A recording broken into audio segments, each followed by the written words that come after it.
All right, two things. For one thing, yeah, can hear me now. I have a new microphone. Yeah, I may not look better, but I'll sound better, maybe. Uh, but anyway, 2 weeks ago, 2 Sundays ago was Mother's Day, and we gave out mugs to all of our ladies, coffee mugs, and it was Women of God, and we had one that was Spanish language. That we had purchased specifically for Lucina, who comes on Sunday nights. Some woman on that Sunday morning got an English-speaking woman got a Spanish-language coffee mug. Okay, if you're here and you're that woman, would you cough it up for us? We don't actually have to do that, but it would be nice to give the Spanish language mug to the Spanish speaking lady that comes on Sunday night. So I don't know. I thought I had it set aside. I did, but it was still with the others, and it got handed out. So I don't see anybody looking around like, oh, that was me. So, but yeah. Oh, you have it, Bobby? Yeah. Yeah, it's his fault. Yeah. No. See, what we're going to do, we're going to blame Philip Justice, who was here from the children's home that day. He handed me some mugs to hand out. It's his fault. He's not here to defend himself. He's a great man. He can take it. So, yeah, there you go. But if you know of anybody and you're talking to them and they say, they gave me, let us know, because we have an English muffin.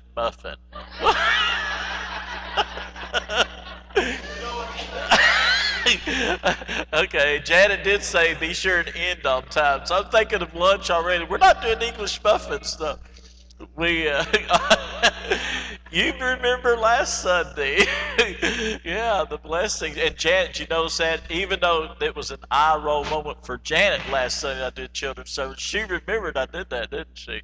Yeah. So, and then the other thing is, you're trying to block that memory out. I know that was interesting. And the other thing is, we got our Sunday school literature, our new literature today for next Sunday, and I know there's some things I need to order and pick up, but I may not know if you have a need of more literature or something additional to what you received that maybe you were counting on is not there. Let me know, and we'll get that straightened out Tuesday. Can't order anything tomorrow. I guess we can do it online today, but let me know, and we'll get if you need more literature, we'll get that taken care of. But I may not realize you need it unless you tell me, okay? Or you can tell Glenn, and then Glenn will tell me. That's right. So, okay, I gotta find all my devices up here. Okay, again, today we're on the second lesson of Vacation Bible School that comes up. Vacation Bible School is June 8th. It's the first evening on that Sunday night. We'll go through the Thursday night, the 12th, the 13th. We'll have our family night. The VBS motto is over here. Y'all say this with me. We're going to read this together, the 3 words, okay? Discover, decide, defend. And that's the VBS motto this year. And our lessons had to do with discovering who Jesus is. Decide for yourself to how you see him, whether you would accept him as your personal Lord and Savior. And the children, of course, be given opportunity, if they've not accepted Christ, to give their hearts to Jesus, and then to learn how to defend your faith and to be able to give an answer to those who would ask, as the verse from 1 Peter chapter 3 verse 15 says that we will, that for those who would ask of the reason for our faith, the reason of our commitment to Jesus Christ, that we can defend that. And so those are some of the things that we'll talk about and deal with in Vacation Bible School this year.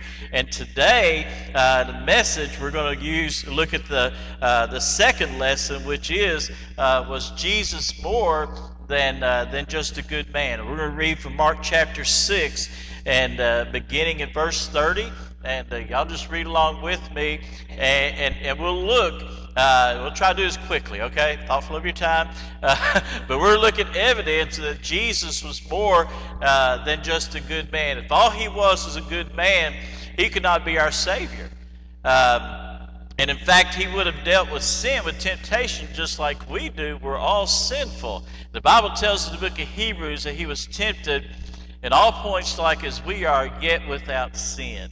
And then it tells us in 2 Corinthians that he who knew no sin became sin for us. And Jesus became the perfect sacrifice. Let's read Mark chapter 6, beginning in verse 30. It says, Then the apostles gathered to Jesus and told him all things, both what they had done and what they had taught.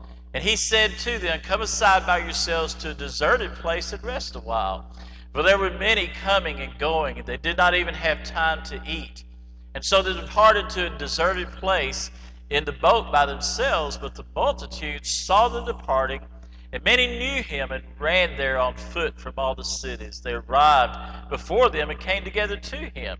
And Jesus, when he came out, saw a great multitude, was moved with compassion for them, because they were like sheep not having a shepherd. So he began to teach them many things. When the day was now far spent, his disciples came to him and said, This is a deserted place, and already the hour is late.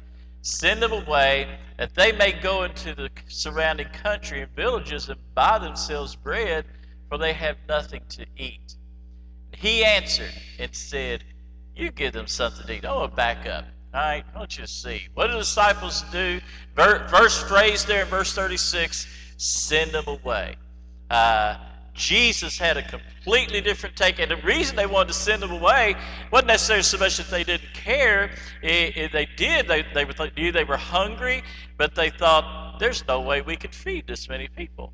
In one of the Gospels, it talks about if we had 200 denarii is like a day's worth of wages, like 200 days of wages, however much you could think that would be a lot of money. If we even had that, it wouldn't be enough to feed all these people. And so their solution was to send them away so they can get something to eat. Jesus says you give them something to eat. We'll go on and then they said to him, Shall we go and buy 200 denarii worth of bread and give them something to eat? But he said to them, How many loaves do you have? Go and see. And when they found out, they said, 5 loaves and 2 fish. And then he commanded them to take them all, or to make them all sit down in groups on the green grass. And they sat down in ranks in hundreds and in 50s. Notice, Jesus wasn't too upset. As it turned out, 5,000 men, and all they had was 5 loaves and 2 fish. And for the disciples, this still would have been, if we had 200 denarii, we had enough money that we make in over half a year, we still wouldn't have enough. Jesus said, What do you have? They had 5 loaves, 2 fish, and it was like, well, let's carry on. If you ever stand there and you think, I can't do this, this is beyond why in the world did God pick me for this? God's not too concerned about what you lack. It's what he will give. And what he will do with what you offer to him. Jesus was not too impressed. In fact, it gave him an opportunity to show the glory of God, the power of God, in being able to take something small and make it spread, make it be enough for 5,000 people. And so, again, in verse 39, so he commanded them to make them all sit down in groups on the green grass. So they sat down in ranks in hundreds and in 50s. And when he had taken the 5 loaves and the 2 fish, he looked up to heaven, blessed, and broke the loaves and gave them to his disciples to set before them. And the 2 fish he divided among them all. So they all ate and were filled. And they took up 12 baskets full of fragments and of the fish. Now those who had eaten the loaves were about 5,000 men. And then immediately he made his disciples get into the boat and go before him to the other side to Bethsaida. And while he sent the multitude away, when he had sent them away, he departed to the mountain to pray. He didn't go on the boat with them across the sea. Goes to the mountain to pray. Now when evening came, the boat was in the middle of the sea, and he was alone on the land. And then he saw them straining at rowing, for the wind was against them. Now about the fourth watch of the night, he came to them walking on the sea, and would have passed them by. You ever see anything like that? If we're thinking about walking on water, but it's got to be frozen, or you need to know where the stepping stones are, right? So you can get across there. He's just walking on the water. The Bible does talk about that God described God in the Old Testament as walking on the wings of the wind, and spoke to Job from a whirlwind, a tornado. As powerful as they are, we're at the mercy of a tornado. You call it, God's just there speaking to him from a tornado. Here, Jesus is walking on the water. Would have passed them by, and when they saw him walking on the sea, which I think he wanted them to see him, they supposed it was a ghost and cried out, for they all saw him and were troubled. But immediately he talked with them and said to them, "Be of good cheer. It is I, do not be afraid." Do you think he was just showing off? Yeah. If I could walk on water, we'd have a pool right here. Look at me. Yeah. And y'all be thinking he's going to sink. Look at that. He'll trip anyway, getting in the pool, and he'll be under the water, and I'm not going to bail him out. He wanted them to know he was more than just a good man. And he wanted it to be clear to them. But because the disciples themselves had to settle that question, as all of us had to settle in the question in our hearts of who he is. And is he the person or anybody who can place a demand upon me that would tell me I need to be saved, that you are a sinner and your sin stands between you and God. I'll die for your sins and rise again the third day, but you have to trust he that believes in the Son is passed from death into life, and I'm that Son. They had to settle that in their hearts, as you and I do. Who is this? And he's showing them he's more than just a good man. Be of good cheer, it is I, do not be afraid. And then he went up into the boat to them, and the wind ceased. And they were greatly amazed in themselves beyond measure, and marveled, for they had not understood about the loaves, because their heart was hardened. When they had crossed over, they came to the land of Gennesaret and anchored there. And when they came out of the boat, immediately the people recognized him, ran through that whole surrounding region, and began to carry about on beds those who were sick to wherever they heard he was. Wherever he entered, into villages, cities, or the country, they laid the sick in the marketplaces and begged him that they might just touch the hem of his garment. And as many as touched him were made well. And you think about it, when a storm comes through, whether it's a really major storm, sometimes the wind gets pretty ugly, doesn't it? But there's evidence of it. You see, hopefully just small branches and leaves. You see the water, maybe water running into ditches. Sometimes if the wind is up, if there's a tornado, you see all kinds of evidence of a storm coming through. The broken trees and the damage to the homes, and just all the chaos that gives evidence that I didn't see the storm, but I see what it has done. It had to have been that way sometimes when Jesus would come through a village. When it talks about the lame that were healed, what did they have? The one we studied about in Sunday school this morning in Acts chapter 3.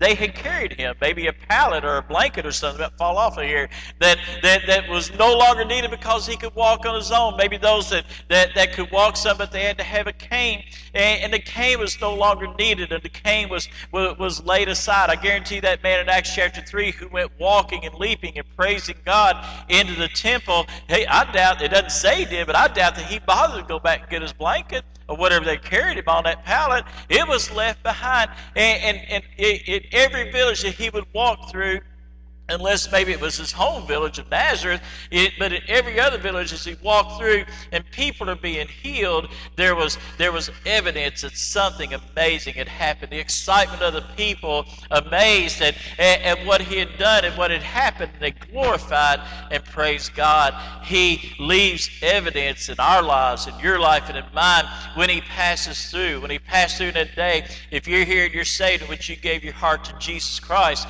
he left evidence evidence in your heart of a changed life. And many of you could stand and give testimony of of how God has changed your life and lifted you up out of what you were into before you gave your heart to Christ.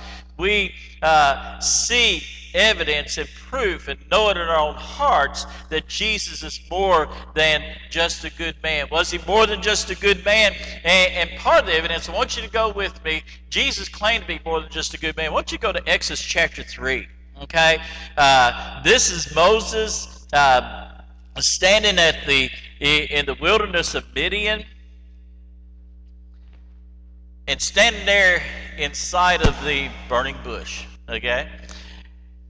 And God has spoken to him from the bush, and he's told Moses, I'm going to send you to lead my people out of Egypt. And we're going to the promised land. I'm going to come and deliver them from their bondage, deliver them from their slavery, set them free. And Moses asked God in verse 13, it says, indeed, when I come to the children of Israel and say to them, the God of your fathers has sent me to you, and they say to me, what is his name? What shall I say to them? And God said to Moses, I am who I am. And he said, thus you shall say to the children of Israel, I am has sent me to you. Now Jesus, I want you to go now to John chapter 6. I believe it's what I have up there now. They understood, the Jewish people understood. They didn't really know the name of God. They called him Lord. And I won't even try to get into the Jewish names, okay, the Hebrew. When he told Moses, I am who I am, you tell him, I am sent you. And it's not so much his name as it just simply represents what he was, an eternal person. Okay, he's not a creature, wasn't created, just always has been, always will be. And I am. And Jesus used those terms in reference to himself. That he demonstrated in many ways that he was more than just a good man, that he was the Son of God. But he used this language that the Jewish people would have understood. Beginning of verse 30 of John chapter 6, it says this. They said to him, this is the Pharisees talking to Jesus, what sign will you perform then, that we may see it and believe you? What work will you do? And understand, this is after he's fed the 5,000. In the book of John, the Gospel of John, that happens at the beginning of John chapter 6. We're in verse 30. And it says, what sign are you going to give to us that you are, that perform, that we may see it and believe you? What work will you do? And then they said, our fathers ate the manna in the desert, as it is written, he gave them bread from heaven to eat. And then Jesus said to them, most assuredly, I say to you, Moses did not give you bread from heaven, but my Father gives you the true bread from heaven. For the bread of God is he who comes down from heaven and gives life to the world. Then they said to him, Lord, give us this bread always. And Jesus said to them, I am the bread of life.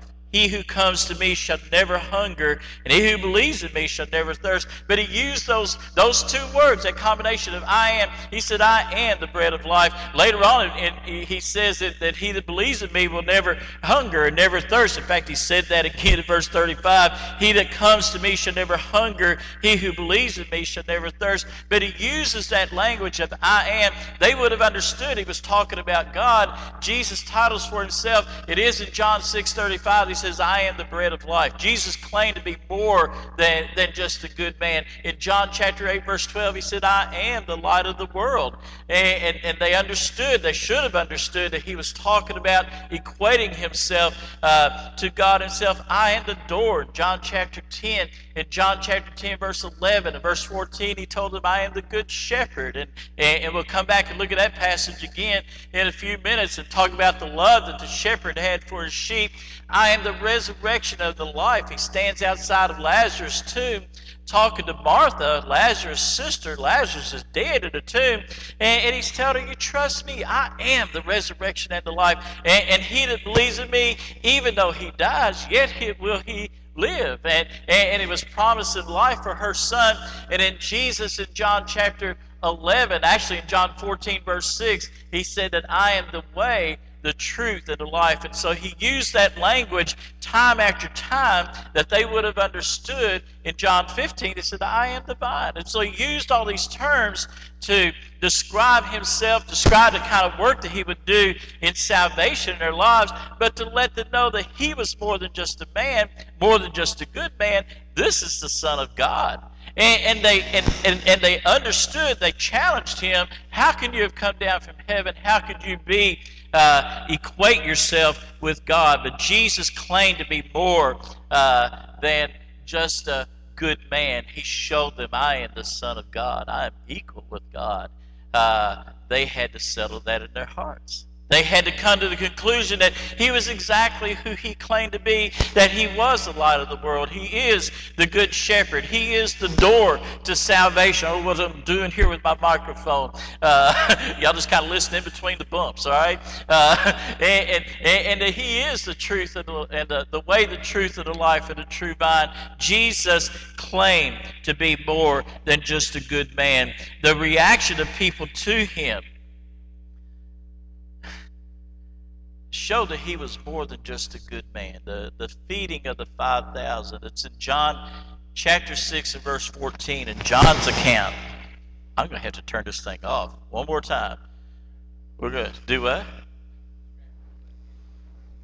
Is that what it is? I'll walk around like this. But oh, what I'm doing. You're probably right, Glenn. All right, I'll try to be real careful. They were amazed. You think about it. When they, they've got the 5 loaves and the 2 fish, and they got 5,000 men. Doesn't even mention children and women. So there surely were more than just 5,000. And they've already told Jesus, we need to send them away. Jesus said, no, we're going to feed them. You give them something to eat. And the disciples had that experience. He blessed it. Gave them the bread, gave them the fish, 2 fish, to spread around 5,000 people. It's like, do you even get a scale? I guess they clean the scales off of them. What do you get? Nothing. You get the fish eye, all right?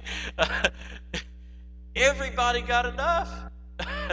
Everybody ate till they were full, and whatever they had, a basket that at least they had baskets that they collected the food, the scraps with, 12 baskets of food, of scraps, but every time they pulled something out, there was more behind.